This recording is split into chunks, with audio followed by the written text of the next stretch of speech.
A cousin of mine put a switchblade to my throat when I was about 8 to scare the crap out of me. It worked. Almost literally. What's the most ducked up thing a family member of yours has done? What's up, handsome viewer? Welcome back to another storytime with you boy Andrew. I was waiting all day for you to join me in today's storytime. Since you're already here, go ahead and like the video, then subscribe. So we don't miss any more storytimes together. If you don't, I'll send a Karen to your house to harass you about your dirty room. Anyways, let's get into the vid. Sister didn't inform me of my father's death and funeral. Ducking cunt. My brother stole $500 from my mom yesterday while we were away. She pays his car insurance and has looked the other way when he's taken stuff before, but this was her final straw. I have an uncle who molested his daughter and several of my other female cousins. He is not around anymore. My grandfather had my grandma change her will to cut out my mom 2 years after my grandma had developed full-blown dementia. My dad's wife told me that he was dead when he wasn't. I only found out months later when a relative said he'd recently had an operation and was doing well. I emailed her and said, "I believe Dad has perked up a bit." She didn't respond. My grandmother said she needed a place to stay one night due to issues with her housemate. She slept on the couch for the next 10 years. Made no effort to get her own place despite having a very good retirement income and still working part-time as a nurse. Loved to hit the casino though. My brother threatened to kick in my front door and kill me, 6 pregnant, my husband and 2-year-old son. He had stolen the phone I had purchased for my dad, and I turned it off. He wanted me to turn it back on. Meth is bad, kids. Well, I have an uncle who always beat his wife, so on one occasion she got into her car and ran him over multiple times. Broken leg, foot, ribs, collarbone, etc. He ended up staying at my dad's house for something like 9 months while he recovered. They got back together. He told her, "Well, you finally got me back, you bitch." During my father-in-law's unexpected sickness and death, my brother-in-law got greedy. While my wife was staying with my Phil at the hospital, my Bill proceeded to loot my Phil of as many of his earthly possessions as he could load up and took it all to his house. My wife has never been allowed to go through these personal possessions. After moving my Phil to hospice to cover his tracks, my Bill proceeded to tell the entire family that I had stolen large amounts of money from my Phil.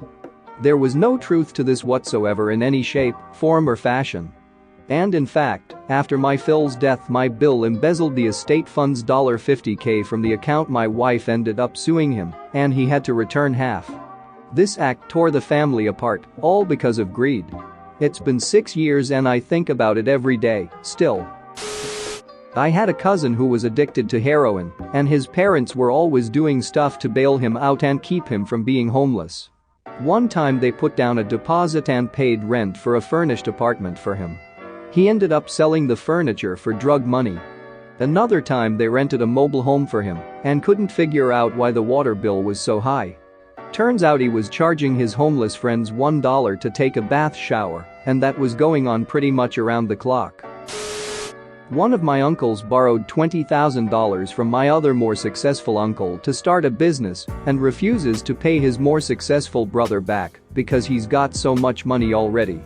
The more successful uncle refuses to sue him because that's not what family does, but they are no longer on speaking terms. My cousin tried choking me to death when I was like 6. He also loosened the bolts in the coffee table, told me to lay under it, and hit it so it fell on me. Killed the nerves in my 2 front teeth and had to get them pulled out. But now that fat bastard can't walk and has to wear diapers while spiraling into depression, so it all turned out well in the end. My aunt married a guy a few years back. He was a pathological liar and lied about literally everything for no reason. Tried to convince everyone he was in the military black ops and that there was no record of him because it was secret. He also did a lot of other ducked up stuff like threatening our family members and friends and other things. He actually even tried to kill my uncle and my 2 cousins, but got his ass properly beat down with a baseball bat.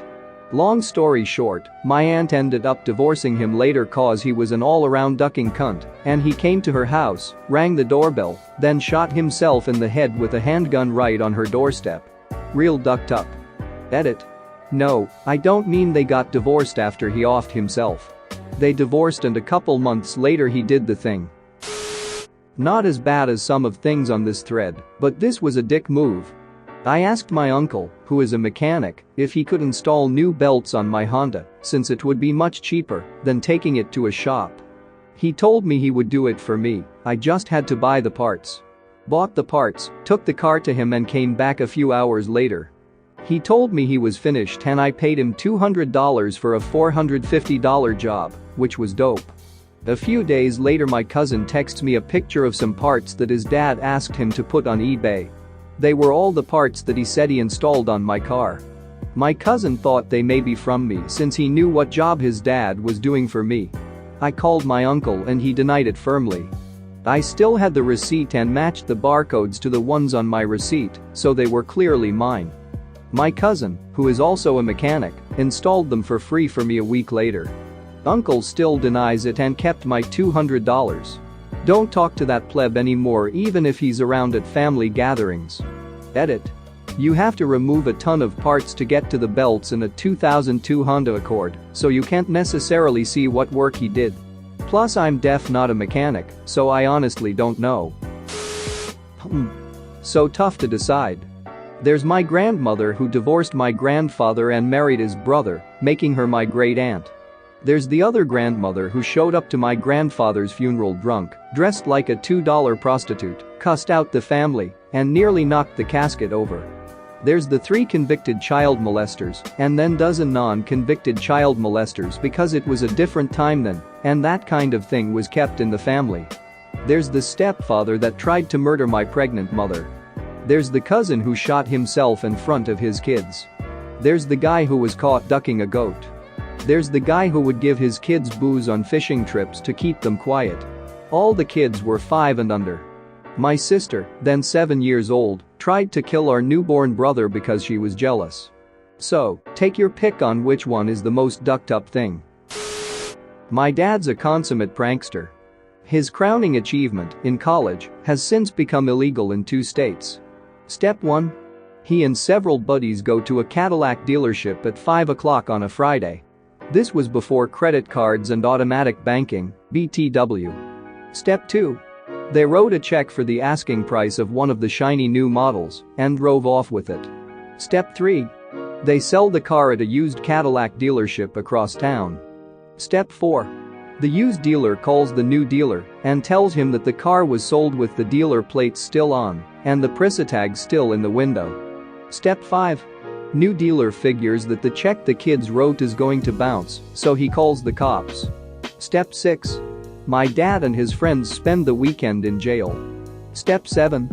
The banks open Monday morning. The check doesn't bounce. Step 8. My dad and his friends sue the dealers and the state for wrongful imprisonment and get a settlement of thousands of dollars more than the cost of the car. Basically, the plan was to seem as shady as possible and get wrongfully arrested for it. They had the lawyer set up before they bought the car. Dad used his share to pay for his and another friend's tuition for the year. The state passed legislation protecting themselves from this kind of thing within the month, and the state to the immediate north adopted the law as well, 30 years later. Not a family member, but my sister's ex-fiancé really charmed everyone in the beginning. We thought he was the sweetest southern gentleman you've ever met. Fast forward a year later, he got my sister into drugs. They lost all their money and moved in with my mom. He would abuse my sister and my mom. My mom wasn't really a hoarder, but she had a lot of things in her home. This man was a neat freak. So while my mom would be at work, he would clean out the house by throwing her belongings into the trash can outside and setting it on fire. These belongings included my late father's things that were sentimental, like his clothes. Also any and all picture albums of our family growing up. He threw away and burned everything. I have no pictures of my dad or myself from when I was younger anymore. We had 2 dogs, one was a German Shepherd from when my dad was alive, and one Chihuahua we adopted. He took the chihuahua and threw her out the window on the side of the road. He let the shepherd loose out of the house and called animal control about a stray dog. I think that hurt the worst because we had those dogs for years. My mom loved him in the beginning, so she gave him my father's wedding ring because they were going to marry. He pawned that for money. He also sold my laptop for drugs. I blamed my sister for everything for a long time. I let her borrow rent money once, but little did I know that she was going to use that for drugs. She ended up leaving him, but they do have a beautiful child together. That's the only good thing about the whole situation. He is and always will be a monster. Thanks for watching. What did you think of the story time? Let me know in the comments below. If you liked the video, smash that like button and subscribe so you don't miss any more story times.